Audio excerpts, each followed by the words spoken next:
kelas MBS 1I dengan NIM 215211305, Prodi Manajemen Bisnis Syariah, Fakultas Ekonomi dan Bisnis Islam.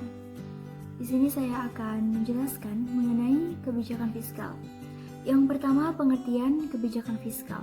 Kebijakan fiskal adalah kebijakan yang dibuat oleh pemerintah untuk mengarahkan ekonomi negara melalui pengeluaran dan pendapatan yang berupa pajak.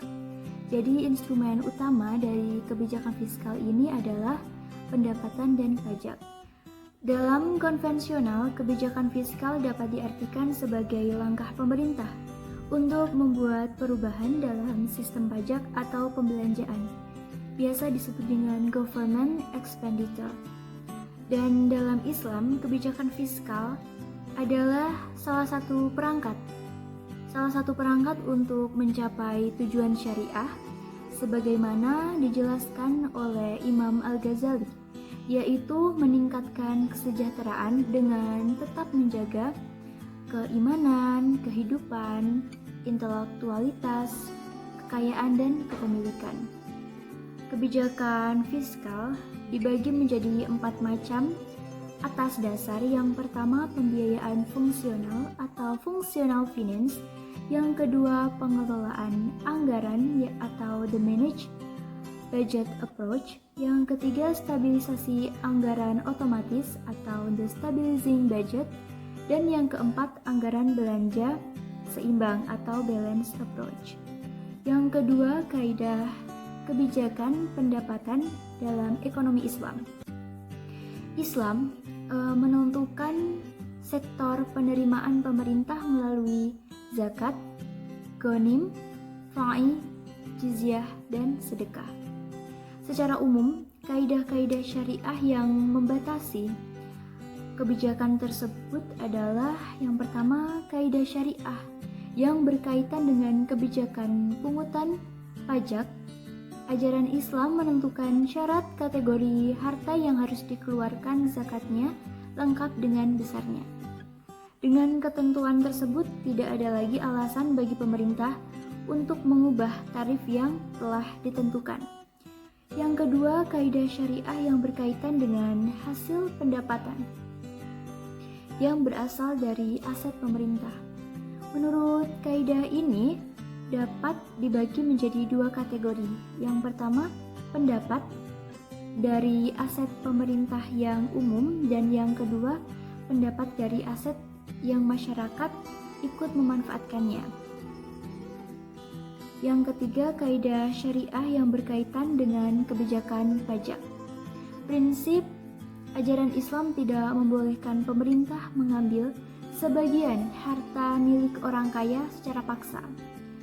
Sesulit apapun Rasulullah SAW di Madinah, kehidupan beliau tidak pernah menentukan kebijakan pemungutan pajak. Yang ketiga ada kaidah belanja dalam ekonomi Islam. Yang pertama, kebijakan atau belanja pemerintah harus mengikuti kaidah maslahah, lalu menghindari masyqah atau kesulitan, atau mudarat harus didahulukan daripada melakukan pembenahan. Yang ketiga, mudarat individu dapat dijadikan alasan demi menghindari mudarat yang skala umum. Lalu yang keempat, pengorbanan individu dapat dilakukan dan kepentingan individu dapat dikorbankan demi menghindari kerugian dan pengorbanan dalam skala umum. Kaidah yang selanjutnya ada kaidah al-ghurmu bil guni, yaitu kaidah yang menyatakan bahwa yang mendapat manfaat harus siap menanggung beban. Lalu kaidah yang terakhir ada kaidah ma la yatimu al wajibu illa bihi fahuwa wajib, yaitu kaidah yang menyatakan bahwa suatu hal yang wajib ditegakkan dan tanpa ditunjang oleh faktor penunjang lainnya tidak dapat dibangun. Yang keempat ada tujuan kebijakan fiskal dalam Islam. Kebijakan fiskal dalam Islam itu bertujuan menciptakan masyarakat yang didasarkan pada keseimbangan distribusi kekayaan dengan menempatkan nilai-nilai material dan spiritual secara seimbang. Yang kelima ada pembagian kebijakan fiskal dalam Islam. Yang pertama, kebijakan pemasukan dari kaum muslim yang berupa zakat, wakaf, amwal fadlah, nawaib, dan humus. Dan yang kedua, kebijakan pengeluaran. Kebijakan pengeluaran distribusi negara didistribusikan langsung kepada orang-orang yang berhak menerimanya. Orang-orang yang berhak menerima harta zakat tersebut ini disebut dengan 8 asnaf, yaitu orang fakir, orang miskin, amil zakat, mualaf, hamba sahaya, al-khorim, fisabilillah, dan ibnu sabi. Lalu yang keenam ada instrumen kebijakan fiskal. Yang pertama, kebijakan fiskal pada zaman Rasulullah SAW.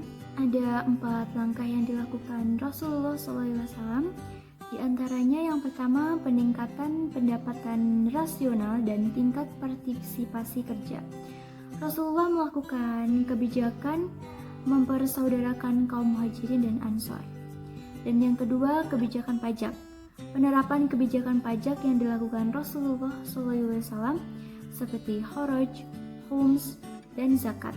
Yang ketiga, anggaran. Pengaturan pengeluaran yang dilakukan Rasulullah SAW secara cermat, efektif, dan efisien menyebabkan jarang terjadinya defisit anggaran meskipun sering terjadi perangan. Dan yang keempat, kebijakan fiskal secara khusus.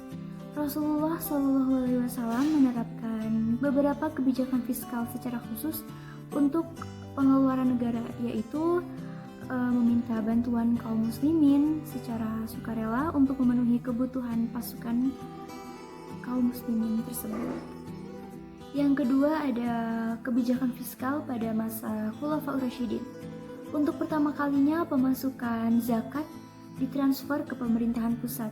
Hal ini terjadi ketika Mu'adz bin Jabal mengirimkan sepertiga hasil zakat daerah Yaman ke Madinah dan Umar menolaknya.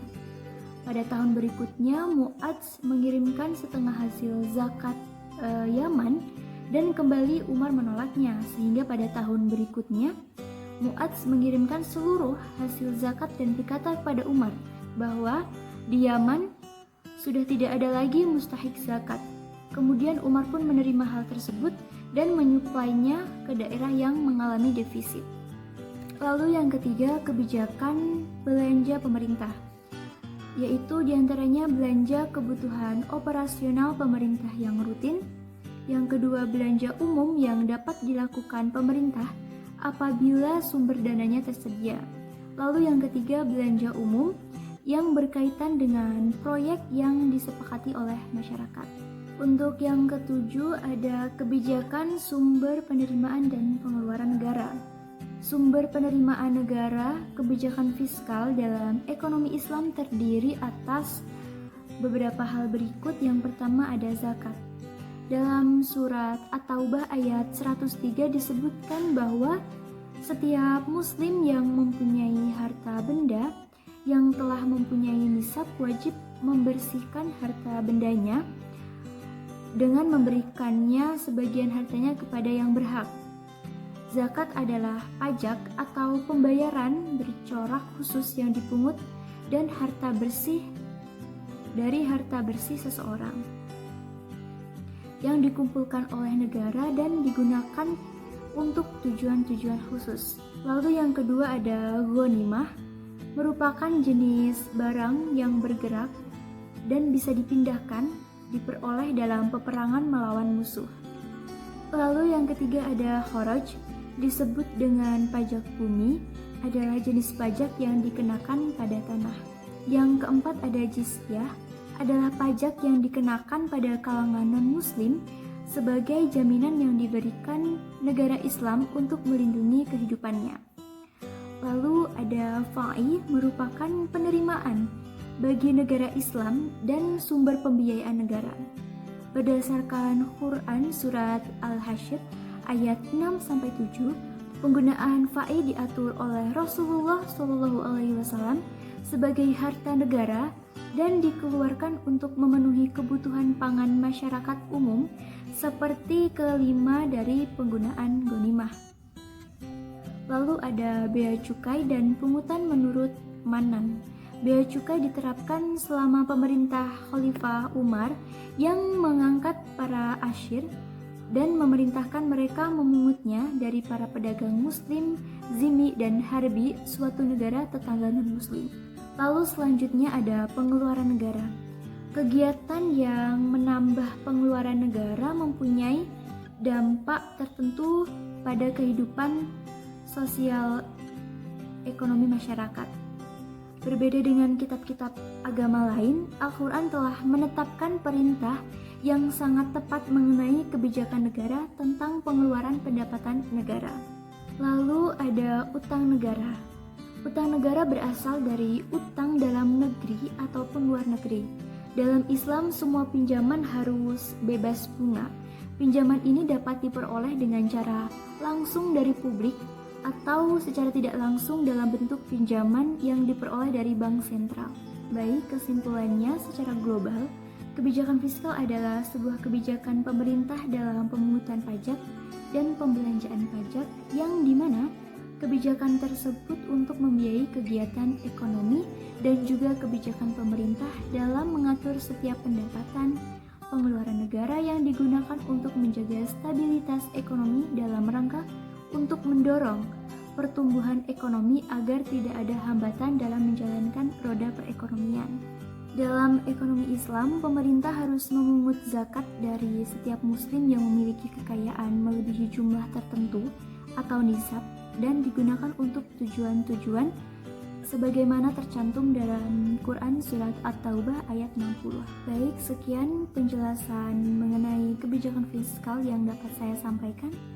Kurang lebihnya mohon maaf. Wassalamualaikum warahmatullahi wabarakatuh.